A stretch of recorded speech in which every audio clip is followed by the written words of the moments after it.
우리 함께 고백하겠습니다. 하나님께서 하십니다. 하나님께서 하십니다.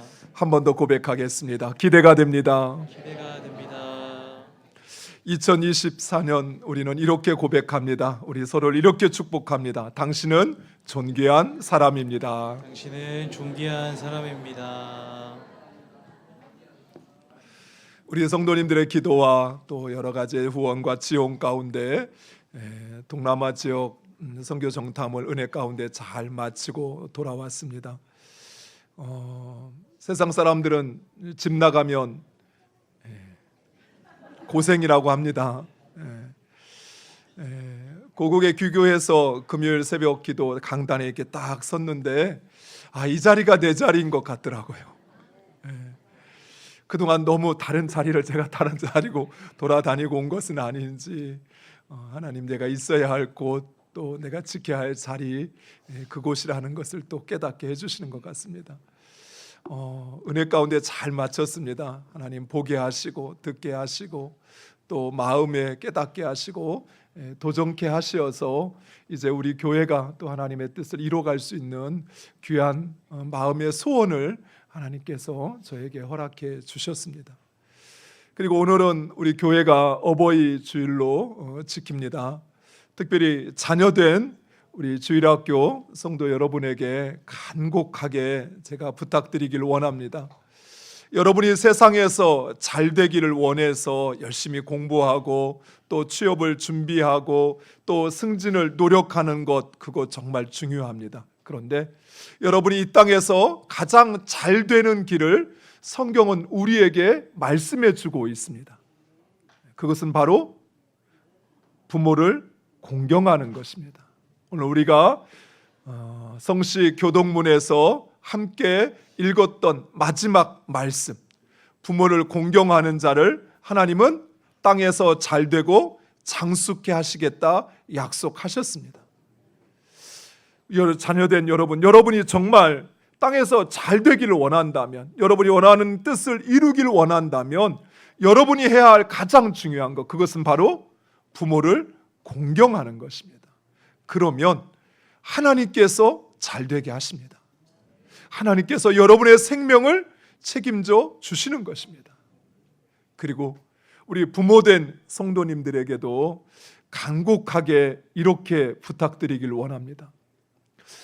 부모된 우리가 자녀들에게 줄 수 있는 많은 것이 있습니다. 돈을 줄 수도 있고 집을 줄 수도 있고 땅을 줄 수도 있습니다. 그런데 그것들보다 여러분이 꼭 자녀에게 물려주어야 할 것이 있습니다. 그것은 바로 부모를 공경하는 가르침입니다. 자녀가 잘 되기를 원하는 마음을 가진 모든 부모들, 그들이 해야 될 것, 그것은 바로 자녀가 부모 공경하도록 가르치는 것이에요. 우리 교회가 2000년 가까이 우리의 신앙을 고백하는 사도신경에 등장하는 인물이 있습니다. 하나님, 예수님, 성령님, 교회, 그리고 두 사람이 있습니다. 바로 예수님을 잉태한 마리아, 그리고 본디오 빌라도입니다. 이 마리아는 순종과 헌신의 모델로서 긍정적으로 고백되어지는 반면에 본디오 빌라도는 예수님의 고난과 그리고 예수님의 죽음의 원인 제공자로 고백되어집니다. 그런데 성경을 읽은 성도님들이라면 한편에 이런 생각을 하고 있을 것입니다. 본디오 빌라도는 예수님을 살리기 위해서 나름 열심히 노력하고 애썼던 사람이었습니다. 빌라도는 예수님을 살리고 싶었지만 그러나 대제사장과 백성들의 성화에 못 이겨 어쩔 수 없이 예수님을 내주었던 것입니다. 따라서 만약 예수님의 죽음에 대한 책임을 물어야 한다면 그것은 예수님을 팔았던 가룟 유다나 아니면 예수님을 십자가에 못 박는데 결정적인 역할을 했던 대제사장과 그 병사들이 되어야 할 것입니다. 물론 빌라도도 책임이 없는 것은 아닙니다. 왜냐하면 빌라도는 예수님의 죄 없다는 사실을 알았습니다. 요한복음 18장 38절 하반절 말씀에 이렇게 말합니다. 다시 유대인들에게 나가서 이르되, 빌라도가 나갔다는 것입니다. 나는 그에게서, 여기 그는 예수입니다. 나는 예수에게서 아무 죄도 찾지 못하였노라. 이처럼 빌라도는 예수님이 무죄하다는 사실을 알았습니다. 하지만 백성들의 그 원성과 일어날지 모르는 그 소요에 대한 두려움 때문에 그만 예수님을 사면하기를 포기했던 것입니다. 그렇다고 하더라도 이러한 빌라도의 죄가 2000년 우리 역사 동안에 잊혀져서는 안 될 만큼 그렇게 큰 죄일까요? 수억, 수십억의 성도들이 이 본디오 빌라도를 그 예수님의 죽음의 원흉으로 기억할 만큼 그는 죄인이었을까요? 사실 우리가 고백하는 이 사도신경이 처음 만들어졌을 때만 해도 본디오 빌라도라는 이름은 등장하지 않았습니다.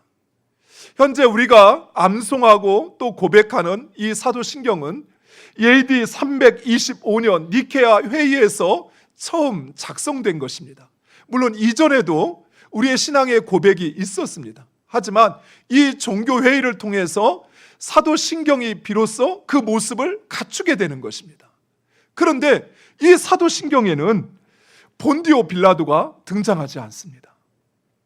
그리고 451년 콘스탄티노플에서 있었던 바로 그 회의에서 채택한 신경에서 본디오 빌라도라고 하는 이 이름이 우리의 신앙의 고백에 등장하기 시작합니다. 그 원문을 번역하면 이렇습니다. 본디오 빌라도 통치 아래에 저희를 위하여 십자가에 못 박혀 순환하고 묻히셨으며, 그런데 여기 보면 본디오 빌라도 통치 아래에 라고 되어 있습니다. 그래서 학자들은 예수님이 고난받는 그 시대를 명확히 하기 위해서 본디오 빌라도라는 이름이 등장했다라고 이야기합니다. 즉 예수님의 죽음과 부활이 역사적 사실임을 증명하기 위해서 역사적 인물이었던 본디오 빌라도의 이름을 넣었다는 것입니다. 그렇다면 본디오 빌라도는 예수님의 죽음에 대한 책임이 없을까요? 그리고 예수님은 이 본디오 빌라도의 이 재판 과정을 통해서 과연 우리에게 무엇을 말씀하고자 하시는 것일까요? 여기서 우리는 우리의 생각을 조금 더 예수님께 집중할 필요가 있습니다. 왜냐하면 예수님은 특별히 이전의 재판과 달리 본디오 빌라도에게 재판을 받을 때 특별한 모습을 보여주십니다. 겟세마네 동산에서 붙잡힌 예수님은 총 4번의 재판을 받으셨습니다. 첫 번째는 제사장이었던 안나스와 대제사장 가야바의 법정에서 재판을 받았습니다. 두 번째는 산헤드린 공회에서 재판을 받았습니다. 그리고 헤롯 왕에게 끌려갔습니다. 그리고 마지막 빌라도에게 재판을 받으셨습니다. 먼저 우리가 분명히 기억해야 할 사실이 있습니다. 그것은 예수님은 이 모든 재판을 거부할 수 있었다는 사실입니다. 예수님은 하늘과 땅의 권세를 가지신 분이십니다. 믿으십니까? 예수님은 말씀만으로 그 풍랑이 넘치던 바다를, 바람을 잔잔케 하신 분이십니다. 따라서 예수님은 얼마든지 그 인간에 의하여 주장되어지는 그 재판을 거부하고 받지 않을 수 있었던 것입니다. 뿐만 아니라 하늘의 전국 전사를 동원하시어서 그래서 예수님을 재판한 빌라도와 그 재판관들을 멸하실 수도 있었습니다. 하지만 예수님은 그 어떤 대응도 하지 않으시고 스스로를 내어주시어 그 불의한 재판을 받으십니다. 이런 사실은 거부할 수 있는 재판을 예수님께서 받으셨던 그 이유는 단순히 빌라도의 힘과 권세에 눌렸기 때문이 아니라 또 그것을 거부할 힘이 없어서가 아니라는 사실입니다. 이처럼 예수님께서 거부할 수도 있는 그 재판을 받으신 이유는 바로 이것 때문이었습니다. 오늘 본문 32절 말씀 우리 화면을 보고 함께 읽겠습니다. 이는 예수께서 자기가 어떠한 죽음으로 죽을 것을 가리켜 하신 말씀을 응하게 하려 함이라. 아멘. 그렇습니다. 하나님은 인류를 구원하시기 위하여 예수님을 세상에 보내시고 그리고 고난받고 십자가에 죽으실 것을 작정하셨습니다. 그리고 예수님도 우리를 구원하시기 위하여 자신이 이방인에게 재판받고 고난받고 십자가에 죽으실 것을 알고 계셨습니다. 그래서 이렇게 예수님은 예언했습니다. 마태복음 20장 17절과 19절 제가 읽겠습니다. 예수께서 예루살렘으로 올라가려 하실 때 12 제자를 따로 데리시고 길에서 이르시되 보라 우리가 예루살렘으로 올라가노니 인자가 대제사장들과 서기관들에게 넘겨지매 그들이 죽이기로 결의하고 이방인들에게 넘겨주어 그를 조롱하며 채찍질하며 십자가에 못 박게 할 것이나 제3일에 살아나리라. 아멘. 예수님은 바로 이것 때문에 하나님의 그 뜻과 그 말씀을 이루시기 위해 받을 필요가 없는 재판을 받으시고 고난을 당하시고 십자가에서 죽으신 것입니다. 사랑하는 성도 여러분, 예수님은 빌라도나 또는 대제사장의 힘에 억눌려 어쩔 수 없이 그래서 재판을 받으신 것이 아니었습니다. 예수님은 오직 하나님과 하나님의 말씀에 복종하신 것입니다. 사랑하는 성도 여러분, 우리가 무엇인가를 선택하고 행하는 이유 역시 바로 이것이 되어야 합니다. 힘과 권세나 사람 때문이 아니라 바로 하나님 때문에 순종하고 하나님 때문에 복종해야 하는 것입니다.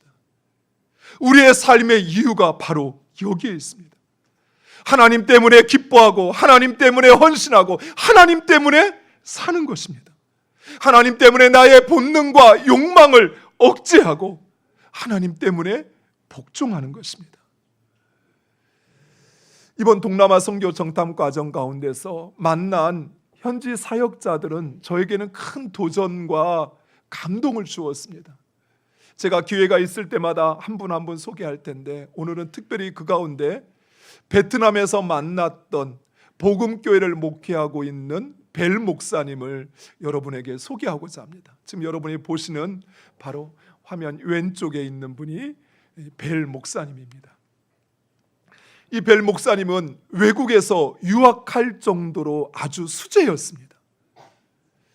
이 목사님이 아주 어린 나이에, 그러니까 지금보다 한참 전 몇십 년 전에 그 후진국인 베트남에서 외국으로 유학 갈 정도였다면 아마 그 지역뿐만 아니라 나라에서도 알아주는 그런 아주 뛰어난 사람이었을 것입니다. 목사님이 외국에서 유학하고 돌아오자 마침 베트남의 한 도시 큰 교회에서 목사님을 청빙하였다고 합니다. 그런데 하나님께서 목사님에게 이런 마음을 주셨다고 그래요. 그 교회는 너가 아니도 갈 사람이 너무나도 많아. 그런데 너가 꼭 가야 할 곳이 있어. 그곳은 너가 태어나고 자란 그 시골, 아직 교회조차 세워져 있지 않은 그곳에 너가 갔으면 좋겠어. 그 하나님의 음성과 감동을 듣고 목사님이 그 좋은 자리를 다 포기하고 시골로 내려가서 이링 지역이라고 하는 달랏을 가기 바로 전에 있는 지역인데요. 그 지역에 교회를 세우고 그리고 이제 사역을 감당하게 됩니다. 한 번은 어느 집사님이 교회를 건축하기 위해서 땅을 헌납을 했다고 합니다. 성도들이 너무 좋아하고 이제 우리 집사님이 땅을 헌납을 했는데 우리가 한 푼 두 푼 모아서 교회를 건축합시다 해서 그 성도들이 몇 달치 월급이 되는 그 돈을 하나님께 드려서 성전을 건축했습니다. 바로 이 성전. 그런데 그 집사님이 마음을 돌려먹고는 베트남의 공항과 짜고 그 땅을 다시 빼앗아 간 것이. 그러니 저 건물도 빼앗겨 버리고 만 것입니다. 그래서 지금은 예배당도 변변치 않아서 보여주시죠. 같이 저희가 기념사진을 찍었는데요, 이곳은 목사님의 따님의 집입니다. 그 거실입니다. 바로 이곳에서 예배를 드리고 있다고 그래요. 34년 동안 목회를 했는데 변변한 예배당도 없이 딸의 거처의 거실에서 성도들이 모여서 함께 예배를 드리고 있는 것입니다.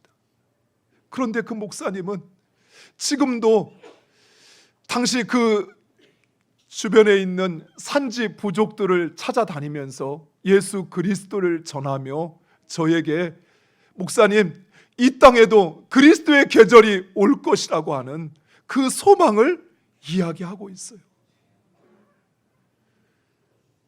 사랑하는 성도 여러분, 이 목사님이 그 좋은 자리, 그 영광을 다 포기한 이유가 무엇입니까? 하나님 때문입니다.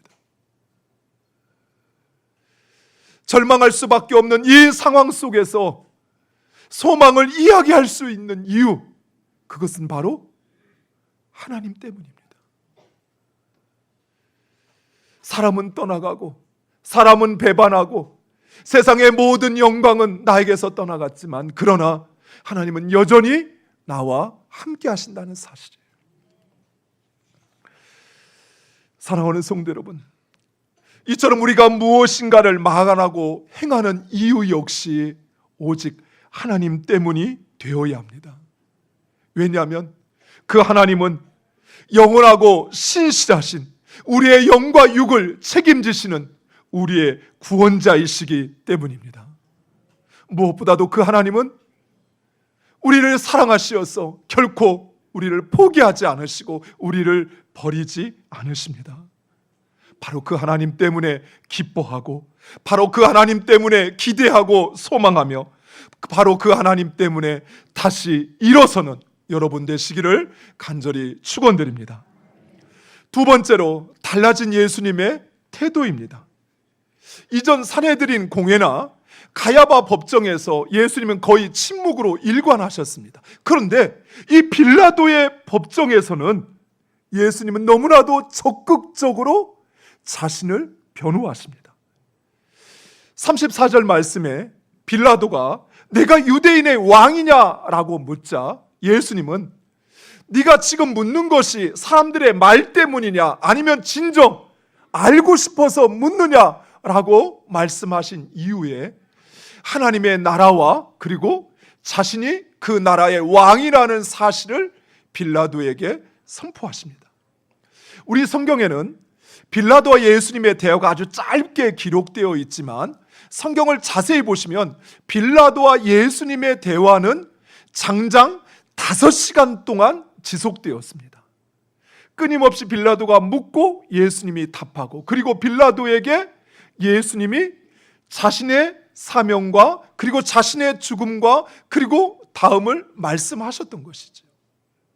그래서 빌라도는 예수님과의 이 두 대화를 통해서 두 가지 사실을 깨닫고 예수님을 못 박으려 하는 자들에게 이 두 가지 사실을 선포합니다. 그 첫 번째는 바로 예수님은 죄가 없다는 것입니다. 38절 하반절에 이 말을 하고 다시 유대인들에게 나가서 이르되 나는, 여기는 나는 빌라도입니다. 나는 그에게서 아무 죄도 찾지 못하였노라. 19장 4절에 빌라도가 다시 밖에 나가 말하되 보라, 이 사람을 데리고 너희에게 나오니 이는 내가 그에게서 아무 죄도 찾지 못한 것을 너희로 알게 하려 함이로라 하더라. 아멘. 빌라도는 예수님과의 그 대화의 과정을 통해서 예수님이 죄 없으시다는 사실, 그리고 대제사장들에 의해서 억지로 끌려온 것이 아니라 스스로 그 고난의 자리를 걸어가고 있다는 사실을 깨달았던 것입니다. 그리고 두 번째, 빌라도는 예수님이야말로 진정한 유대인의 왕이라는 사실을 깨닫고 그 사실을 선포합니다. 39절 하반절에 너희는 내가 유대인의 왕을 너희에게 놓아주기를 원하느냐 하니, 19장 14절 말씀에 이날은 유월절의 준비일이요 때는 제6시라 빌라도가 유대인들에게 이르되 보라 너희 왕이로다. 아멘. 바로 이것입니다. 예수님께서 받지 않아도 되는 그 재판을 빌라도에게 신문을 받으신 이유는 바로 이것 때문이었습니다. 예수님의 죽음은 죄로 말미암은 죽음이 아니라 오히려 죄 없으심에도 불구하고 우리의 죄로 말미암아 죽을 수밖에 없는 바로 우리를 대신하여 자신이 고난받고 십자가에서 죽으신다는 사실, 그리고 그분은 우리를 구원하시는 구원자시요 그리고 우리의 삶과 영혼을 책임지시는 우리의 영원한 왕이라는 사실, 바로 그 사실을 깨닫게 하시기를 원하셨던 것입니다. 하지만 사랑하는 성도 여러분, 우리 하나님은 결코 우리를 포기하지 않으십니다. 하나님은 그의 백성들을 결코 버리지 않으십니다. 심지어 하나님을 배역하고 죄 아래 살아가는 우리들을 위하여 자신의 독생자를 고난과 십자가에 내어주실 만큼 하나님은 우리를 사랑하십니다. 사랑하는 성도 여러분, 바로 그 하나님이 우리를 책임져 주심을 믿으시기 바랍니다. 우리가 쓸모가 있어서가 아니라 보잘것없고 가능성이 없는 그런 존재라 할지라도 하나님은 결코 우리를 버리지 않고 끝까지 책임지시는 하나님이십니다.